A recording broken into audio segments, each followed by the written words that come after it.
let's look at our vocabulary for today. So the first one we have is place value. Remember, place value is the value of a digit based on its location in a number.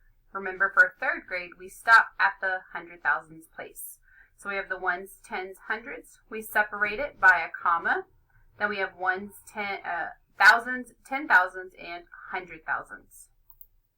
The next word we have is digit. Remember, a digit is any of the numbers from 0 through 9. Next is decompose. Remember, to decompose means to take pieces apart.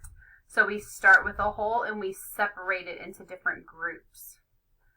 This word is compose. This is the first time we've seen it, but when we compose something, we take two different groups and we put them together. So when we compose, we put pieces together.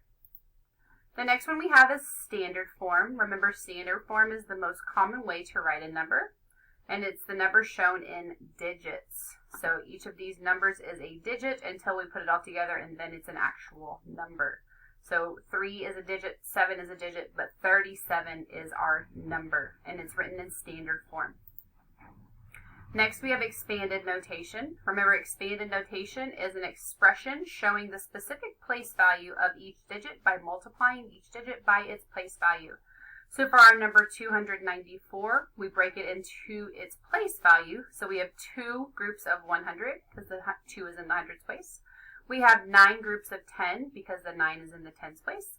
And we have 4 groups of 1 because the 4 is in the ones place.